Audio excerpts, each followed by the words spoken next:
Hi, I'm Sarah. Today I'm going to read you the story of Juniper, which is titled like this. On my birthday, my parents gave my gift to my sister, saying I didn't deserve anything. I left without a word.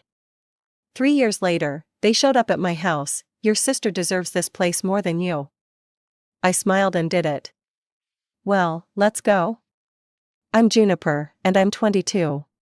Just graduated from college with a design degree, which honestly feels like a miracle considering I paid for most of it myself.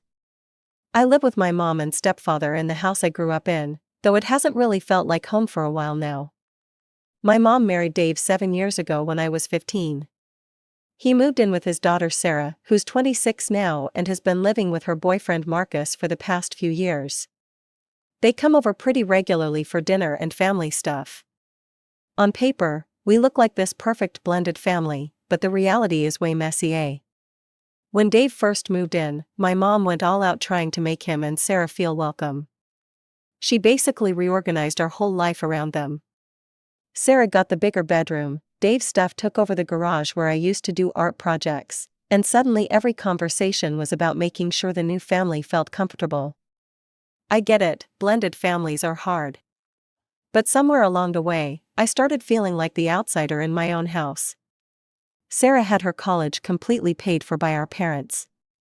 When it was my turn, suddenly there were budget constraints and lectures about responsibility. I worked my ass off and got a full scholarship, but I still had to cover books, supplies, living expenses. I've been working at this local design firm for 3 months now. The pay isn't amazing, but it's a start. I'm saving everything I can in a separate account because I want to get my own place. My parents know about the savings. I told them because I thought they'd be proud that I was being responsible and planning ahead. Instead, I keep getting these weird comments about how I'm hoarding money while still living at home. Like last week, my mom made this comment about how nice it must be to not have any real responsibilities while building up a bank account. Dave chimed in with something about how when he was my age, he gave his parents half his paycheck. I give them money for groceries and utilities, but apparently it's not enough. The hints have been getting stronger lately. Comments about how crowded the house feels, how maybe it's time for everyone to spread their wings, how adults shouldn't be living with their parents forever. I'm trying to save enough for first month, last month, and security deposit, plus furniture. That takes time when you're making entry-level designer money. Tonight when I got home from work, Sarah and Marcus were already there. I could hear them in the kitchen with my mom and Dave, voices all excited about something. I caught fragments, amazing opportunity and perfect timing and once in a lifetime. I figured they were talking about Marcus's job or maybe some vacation they were planning. I went upstairs to change out of my work clothes and wash off the day. When I came back down 30 minutes later, everyone was already seated at the dinner table. My mom had made her usual Wednesday night chicken, and everyone seemed to be in a good mood. I sat down and started serving myself some vegetables when my mom cleared her throat in that way that means she has something important to say. Juniper, we have some exciting news to share with you, she said, smiling at Sarah. Sarah was practically bouncing in her seat. We're going to the Bahamas next month. Marcus found this incredible package deal, and we're finally going to take that trip we've been talking about forever. That sounds amazing, I said, genuinely happy for them. You guys have been working so hard, you deserve a vacation. Marcus nodded enthusiastically, it's going to be perfect. 5 days, 4 nights, all-inclusive resort. The whole thing comes out to about $10,000. I nearly choked on my chicken. $10,000? That was like 4 months of my salary. Wow, that's a lot of money, I said carefully. My mom's smile got a little tighter. Well, that's actually what we wanted to talk to you about. Sarah leaned forward, her eyes bright. The thing is, we don't actually have the money saved up yet. But we know you do. You've been putting away money in that account for months now. I stared at her. I'm sorry, what? We were thinking, my mom continued, since you're family, and families help each other out, maybe you could lend Sarah and Marcus the money for their trip. They'll pay you back, of course. The room went completely quiet except for the sound of Marcus cutting his chicken. I looked around the table at all their faces. My mom was nodding encouragingly. Dave was watching me with this expression like he was waiting for me to do the right thing. Sarah looked hopeful and excited. "No," I said, "I'm not giving you $10,000 for a vacation. That money is for important things. It's my emergency fund, my apartment fund. It's for my future." Dave's face darkened. "Your future? What about family? What about helping out people who've supported you your whole life?" "Supported me?" I could feel my voice getting louder. "Sarah's college was paid for completely. Mine wasn't. I've been working and saving every penny while living here and paying you rent and grocery money. This is the first time I've ever been able to save anything substantial, and you want me to just hand it over for a vacation?"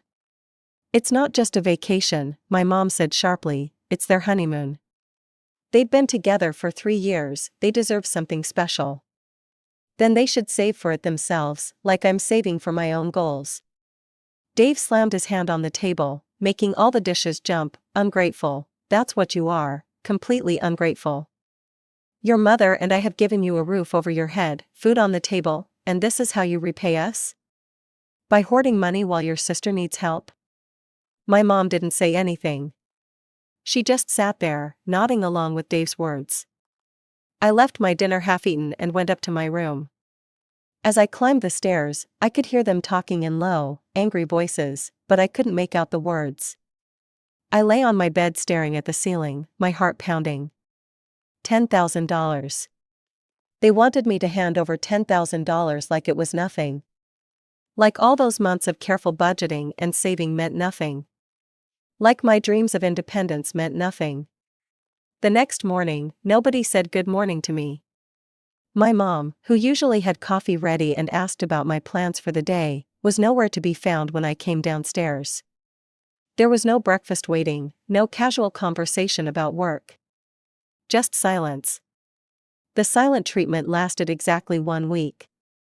7 days of my mom pretending I didn't exist, of Dave giving me dirty looks whenever we crossed paths, of eating breakfast alone while listening to them laugh and chat in the other room.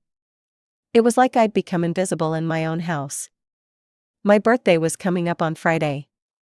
I'm not usually big on birthdays, but I was hoping things would get back to normal. Mom always made a big deal about birthdays, homemade cake, favorite dinner, the works. Even during the worst times, she'd always acknowledged my birthday. Thursday night, I dropped some hints. "So tomorrow's the big day," I said when I ran into her in the hallway. She just looked at me blankly. "What day?" "My birthday, I'm turning 23. "Oh," she shrugged and walked away. Friday morning came and went without a word. No happy birthday over coffee, no special breakfast, nothing. I told myself they were probably planning something for the evening. Maybe they needed the whole day to prepare a surprise. I bought myself a really nice chocolate cake on my way home from work. It cost $40, which was more than I usually spend on myself, but it was my birthday. I deserved something good. When I walked through the front door carrying the cake box, I could hear voices in the dining room. Sarah and Marcus were there again, sitting around the table with my parents. Perfect, I thought. They're all here for my birthday dinner. I walked into the dining room with the biggest smile I'd had all week. "Hey everyone, look what I brought for dessert." I set the cake box on the table with a flourish. The conversation stopped dead. Everyone stared at me like I'd just announced I was joining the circus. My mom's face was stone cold. "What exactly are we supposed to be celebrating?" My smile faltered. It's my birthday?" She waved her hand dismissively. "That's not a reason to buy an expensive cake and expect everyone to drop everything." Sarah and Marcus actually laughed. Not like a polite chuckle, but real laughter, like I'd told the funniest joke they'd ever heard. "Wait," I said, looking around the table, "you guys forgot it was my birthday?" Dave leaned back in his chair, arms crossed. "We remembered just fine. We remembered right up until you decided money was more important than family." "What's that supposed to mean?" My mom reached into her purse and pulled out a white envelope. This was going to be your birthday present.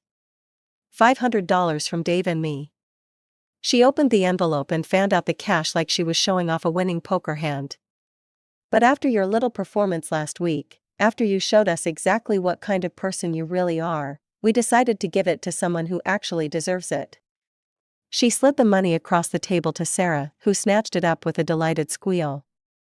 Oh my God, thank you so much. This gets us so much closer to the trip fund. I think we only need like 4,000 more now. Sarah started babbling about resort activities and snorkeling excursions, but I couldn't hear her anymore. There was this buzzing in my ears, like all the sound had been sucked out of the room. Since you don't want to act like family, my mom continued, we're not going to treat you like family. No birthday celebration, no special dinner, no presents. Nothing. I stood there holding the cake box, feeling like an idiot. Like a kid who'd shown up to the wrong birthday party. I asked you for one thing, Dave said, one simple thing. Help out your sister when she needed it. And you couldn't even do that. It wasn't a simple thing, I managed to say, it was $10,000. It was family, my mom snapped, but apparently your bank account matters more than that. I looked at Sarah, who was still counting the money with this huge grin on her face. I looked at Marcus, who was pulling up something on his phone, probably booking more expensive excursions. I looked at my parents, who were staring at me like I was a stranger who'd wandered into their house. Nobody even noticed when I left the room.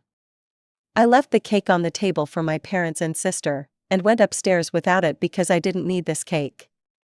I sat on my bed and thought about everything. How when Dave and Sarah moved in, suddenly my mom had no time for me. How Sarah got her college paid for while I worked 2 jobs during school. How every conversation became about making the new family comfortable while I learned to stay out of the way. I thought about my real dad, who left when I was 13. My mom always called him a deadbeat, said he abandoned us for some other woman. She made me so angry at him that when he tried to stay in touch, I wouldn't even talk to him. He still sent child support, still sent graduation cards, but I threw them away because my mom said he was just trying to ease his guilt. Maybe she was right about him. But sitting there in my room, holding a birthday cake nobody wanted to share, I realized something. I'd been on my own for a long time. Even before tonight, even before the money thing, I'd been handling everything myself while watching my mom bend over backward for her new family. I was tired of being the outsider, tired of being treated like I should be grateful for basic decency, tired of watching everyone else get what they wanted while I worked for scraps. I spent the whole night packing. Every piece of clothing, every book, every art supply. I called my friend Amy at midnight. Can I stay with you for a while? Just until I find my own place? Of course, what happened? I'll tell you tomorrow, I just need to get out of here. Sunday morning, my parents were still asleep when I loaded my car. 4 years of college, a lifetime of belongings, all packed into my Honda Civic. I didn't leave a note, I didn't say goodbye. Amy lived in a tiny 1-bedroom apartment across town, but she made space for me on her couch without asking any questions. That first morning, over coffee and toast, I told her everything. The money demand, the birthday disaster, all of it. My phone buzzed around dinner time. A text from my mom, "Where are you?" I stared at it for a long time before typing back, "I moved out." Her response came immediately, "Okay." That was it, just okay. Not "come home," not "let's talk," not even "are you safe?" Just acknowledgement that I was gone, like I was some houseguest who'd overstayed my welcome. 2 weeks later, I found a studio apartment 20 minutes from work. It wasn't much, basically a room with a kitchenette and a bathroom the size of a closet, but it was mine.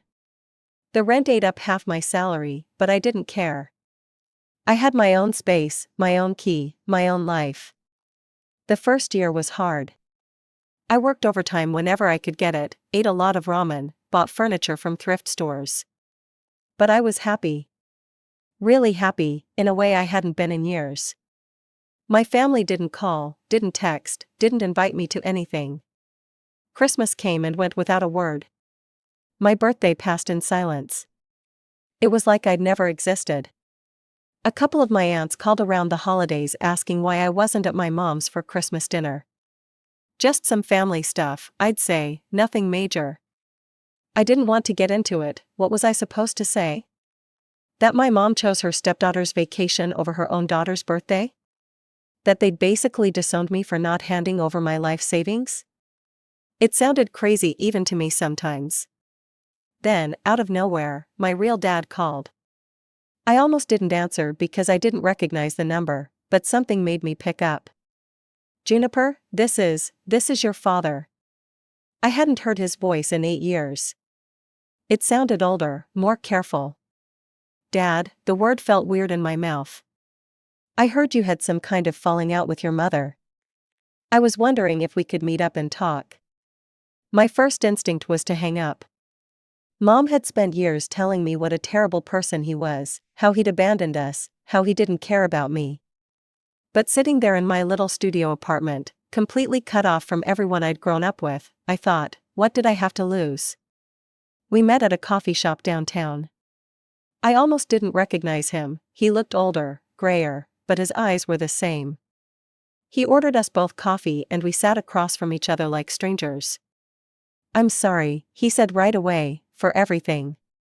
For leaving, for not fighting harder to stay in your life, for believing your mother when she said you didn't want to see me. She said you abandoned us. I left the marriage, I never wanted to leave you. His voice cracked a little. Your mother made it clear that any contact with me would make things harder for you. She said you were angry and didn't want to see me. I kept sending cards, hoping you'd change your mind, but when you never responded, I threw them away. Mom said you were just trying to make yourself feel better. He nodded sadly. I figured as much, but I never stopped hoping. When I heard through the grapevine that you'd moved out, that there was some big fight, I thought maybe now we could try again. We talked for 3 hours. He told me about his wife, Lisa, who seemed actually nice from how he described her. He told me about his job, his house, how he'd followed my college graduation online because he wasn't allowed to come. He apologized about 100 times. I want to be in your life again, if you'll let me, he said as we got ready to leave. I know I have a lot to make up for. I surprised myself by saying yes. Lisa turned out to be amazing. She was warm and funny and never made me feel like an intruder in their life. She'd ask about my work, remember little details about my friends, treat me like I mattered. It was weird having a step-parent who actually seemed to like having me around. My dad had done well for himself.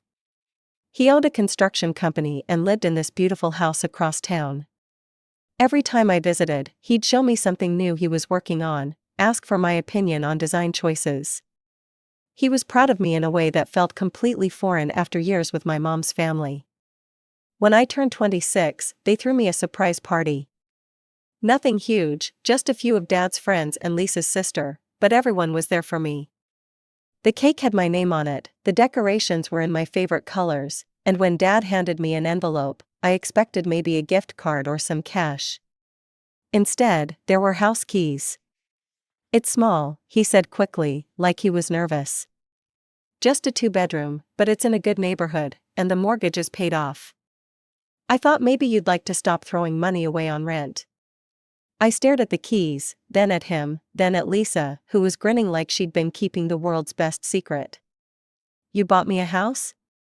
You're my daughter, you deserve to have something that's really yours. I burst into tears right there in their living room.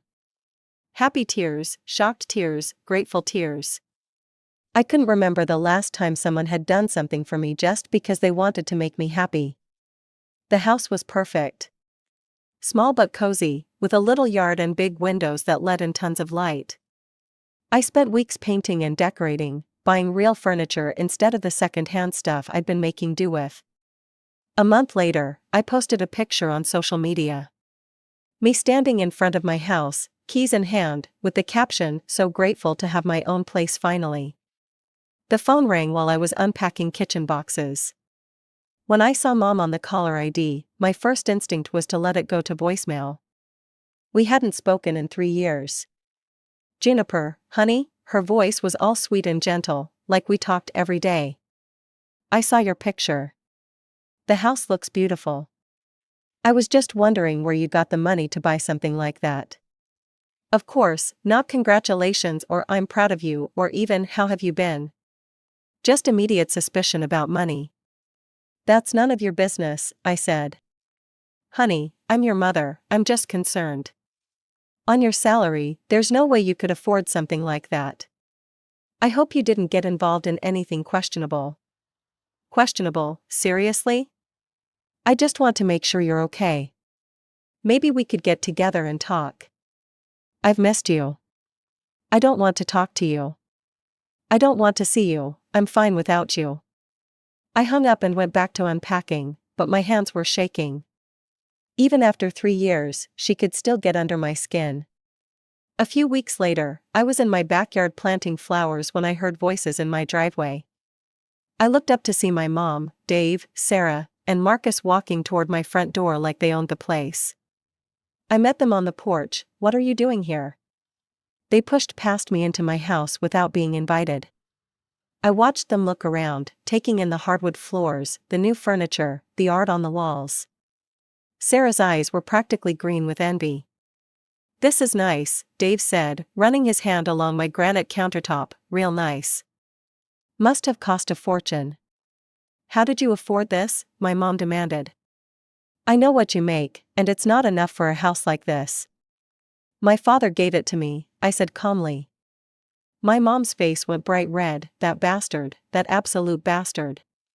He abandons his family and then comes back throwing money around like some kind of hero.